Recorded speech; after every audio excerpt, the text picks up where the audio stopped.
What an absolute embarrassment that was, ladies and gentlemen. It was men versus boys out there tonight. And it's ironic because Prince Andrew is in a palace and we all know what he does to little boys. We were absolutely terrible. The Eagles swooped down and went to fish tonight, ladies and gentlemen. And we were fish out of water.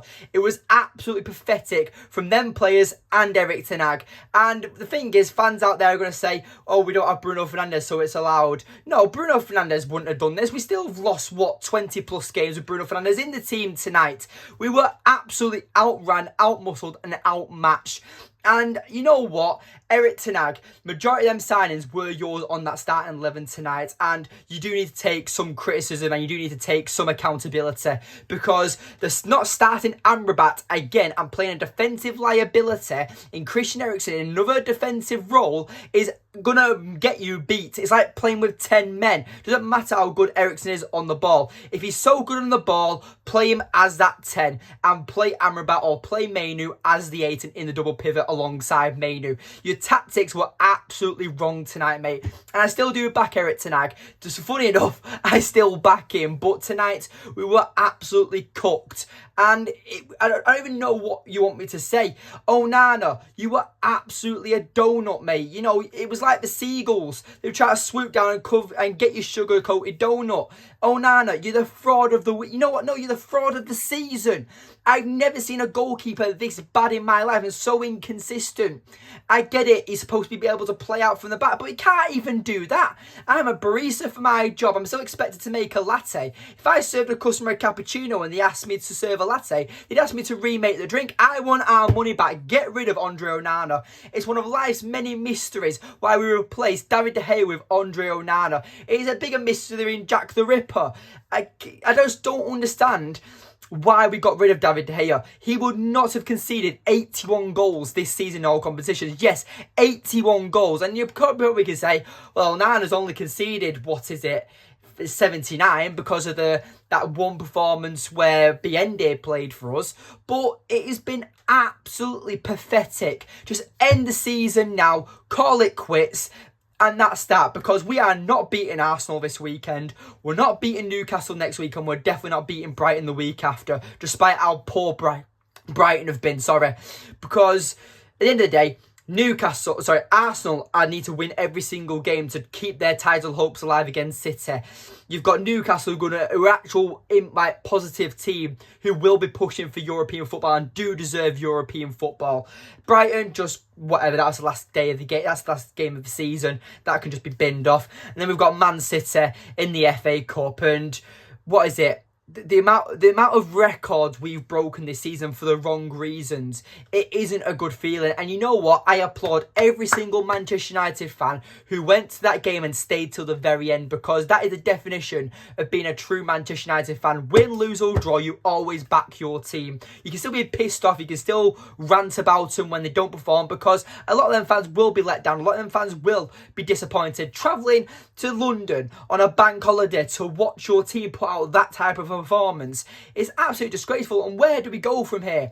Do we play the under 18s? Do we keep these bunch of frauds? Or do we just see out the rest of the season and Eric Ten Hag just gets a masterclass and all our players come back from injury and we try and finish on a high? It's not going to happen, but I want to see at least a little bit of fight, because even if I had to face prime Mike Tyson in a boxing match and it was against my will, I still put up a fight. I might get knocked out with a first punch, but I'd still at least try and throw a jab. These players were just still drinking their water in the corner, mate. They were absolutely embarrassing. Andre Onana at half-time was there pointing that he had to go back onto the pitch. The bus is that way, mate. That's where you should be. You know what? Get him on a flight back to Inter Milan. They've got rid of him and absolutely bossed the Serie A this season. That says levels. You know, they sell Andre Onana and go on and still win the league. We've become a lot worse. And every single fan out there who wanted David De Gea to leave, I hope that you're being absolutely slapped in the face by a salmon, because you deserve it. Because the amount of negativity that a club legend got when he was on his way out was absolutely disgraceful. He didn't even get a testimonial. It was absolutely disgraceful. And you get players like Casemiro tonight, just an absolute fraud.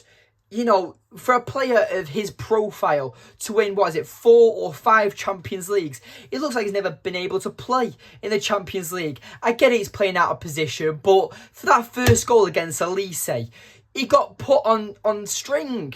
You know, Elise was there dancing with him like his little puppet. He got absolutely sent to the shops, and it just makes no sense. Anthony, poor again. I get it, he showed glimpses of being somewhat decent, but he's always going to have a target on his back because of the price tag. And I'll tell you now, Anthony will never be a £50 million player, never mind an £80 million player, whatever we paid for him. The only player who can walk off that pitch with a head held high is definitely Kobbie Mainoo. But you know what? Even he wasn't at his best today. But you know what? He can't do it on his own. And I'm not even going to sit here and moan about the goal that was disallowed, because even if that goal was allowed, we still would have got cooked 4-1. And we did not look like scoring out in a brothel, ladies and gentlemen. It was absolutely pathetic, and I'm done with this team. I still do back Erik Ten Hag, and even if he does get sacked and goes on to Bayern Munich or whatever club he goes on to, I really hope in the near future that if Erik Ten Hag does leave Manchester United and we face his team, I hope he absolutely batters us with Ten Hag football, because that is exactly what we deserve. We deserve to get absolutely humbled and not trust in the process. I back Erik Ten Hag and I want him to stay, but a lot of the fans out here like me saying that a majority of them players who started tonight were Erik Ten Hag signings. But you know what? That's the issue with Man United. Every single signing has to succeed because we've been rotting for the last decade. Not every signing is going to be a success. And the only successful signing we can say we've had is Lisandro Martinez. You know, Mason Mount looks absolutely poor. I get he's not played properly, but he's been injured all season as well. But still, you don't put a performance like that. Anthony, like I said, he looks absolutely crap. Casemiro is absolutely done. Andre Onana's just the biggest fraud. And we just need to end the season and just see what happens. I'm just done. It was an absolute embarrassing performance, and I have no words. On to Arsenal at weekend. We are going to get absolutely battered. Anyway, nice one. Leave a like. All that jazz. Bye.